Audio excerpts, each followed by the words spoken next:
श्री गुरुवे नमः।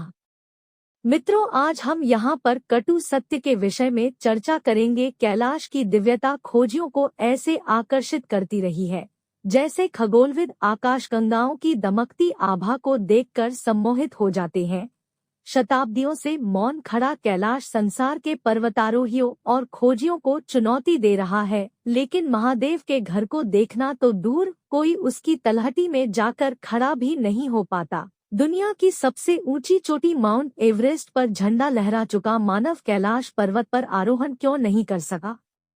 अनुभव बताते हैं कि कैलाश की तलहटी में पहुंचते ही आयु बहुत तेजी से बढ़ने लगती है। कैलाश पर्वत की सुंदरता, वहां सर्वत्र व्याप्त अदृश्य आध्यात्मिक तरंगों ने संसार में सबसे अधिक रूसियों को प्रभावित किया है। साल के 12 महीने रूसी खोजियों के कैंप कैलाश पर्वत क्षेत्र में लगे रहते हैं। यहाँ की प्रचंड आध्यात्मिक अनुभूतियों के रहस्य का पता लगाने के लिए वे जान का जोखिम तक उठा लेते हैं। इन लोगों के अनुभव बता रहे हैं कि कैलाश पर्वत की तलहटी में एजिंग बहुत तेजी से होने लगती है। भयानक अनुभवों से गुजरकर आए उन लोगों ने बताया कि वहां बिताया एक दिन 1 माह के बराबर होता है। हाथ पैर के नाखून और बाल अत्यधिक तेजी से बढ़ जाते हैं। सुबह क्लीन शेव रहे व्यक्ति की रात तक अच्छी खासी दाढ़ी निकल आती है। शुरुआती दौर में चीन ने दुनिया के धुरंधर क्लाइंबर्स को कैलाश पर्वत आरोहण की अनुमति दी थी, लेकिन सैकड़ों प्रयास असफल रहे। बाद में चीन ने यहां आरोहण की अनुमति देना बंद कर दिया। ऐसे ही एक बार 4 पर्वतारोहियों ने कैलाश के ठीक नीचे स्थित जलाधारी तक पहुंचने की योजना बनाई। इनमें एक ब्रिटिश, एक अमेरिकन और 2 रूसी थे। बेस कैंप से चारों कैलाश की ओर निकले। बताते हैं वे कुशल पर्वतारोही थे और काफी आगे तक गए। 1 सप्ताह तक उनका कुछ पता नहीं चला। जब वे लौटे तो उनका हुलिया बदल चुका था। आंखें अंदर की ओर धंस गई थी, दाढ़ी और बाल बढ़ गए थे। उनके अंदर काफी कमजोरी आ गई थी। ऐसा लग रहा था कि वे 8 दिन में ही कई साल आगे जा चुके हैं। उन्हें अस्पताल ले जाया गया। दिग्भ्रमित अवस्था में उन चारों ने कुछ दिन बाद ही दम तोड़ दिया।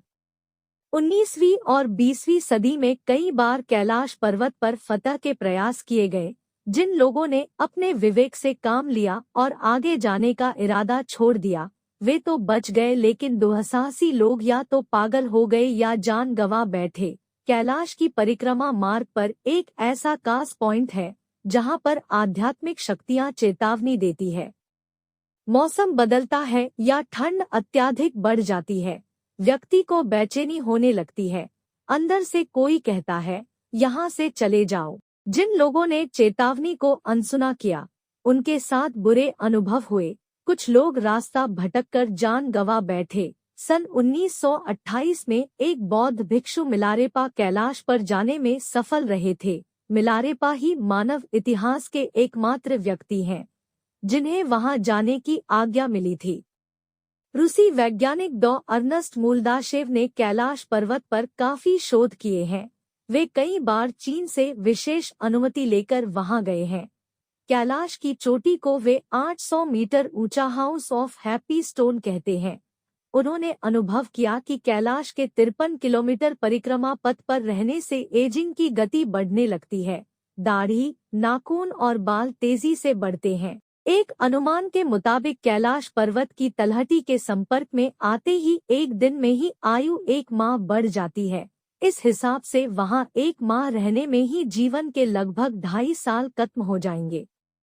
सन 2004 के सितंबर में इसी तथ्य का पता लगाने के लिए मॉस्को से Russian academy of natural sciences के यूरी जाकारोव ने अपने बेटे पॉल के साथ कैलाश पर्वत जाने की योजना बनाई।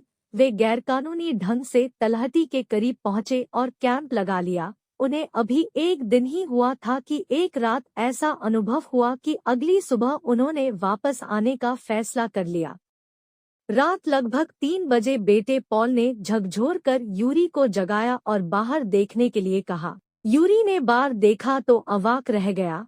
कैलाश के शिखर पर रोशनियां फूट रही थी। प्रकाश के रंग बिरंगे गोले एक कर आते जाते और बुलबुलों की तरह फूटते जाते। कुछ पल बाद उसी स्थान पर अनगिनत स्वस्तिक बनते दिखाई दिए। यूरी और उसके बेटे की आंखों से अनवरत आंसू बहे जा रहे थे। वे एक अदृश्य शक्ति को अनुभव कर रहे थे। उनके भीतर एक अनिर्वचनीय आनंद फूट रहा था। यूरी समझ गए कि वे परमसत्ता के घर के सामने खड़े हैं और इस काबिल नहीं कि वहां कदम रख सके। आखिर ऐसी कौन सी ऊर्जा है जो कैलाश के पास जाते ही तेजी से उम्र घटाने लगती है? कदाचित ये महादेव का सुरक्षा कवच है जो बाहरी लोगों को उनके घर से दूर रखने का उपाय हो। वैज्ञानिकों, खोजकर्ताओं और पर्वतारोहियों ने इसका साक्षात अनुभव किया है। कैलाश पर्वत के पास ही ऐसा क्यों होता है? इसका ठीक जवाब किसी के पास नहीं है। वहां मिलने वाले आनंद का अनुभव बताना भी किसी के बस में नहीं है। कुछ तो ऐसे भी हैं कि उस अबोले विलक्षण आनंद के लिए उम्र दांव पर लगाने के लिए भी तैयार हो जाते हैं। फॉस्ट एजिंग की मिस्ट्री कभी नहीं सुलझ सकेगी। अगर आपको यह वीडियो अच्छी लगी हो तो कृपया इसे लाइक व शेयर करें व चैनल सब्सक्राइब करें। धन्यवाद।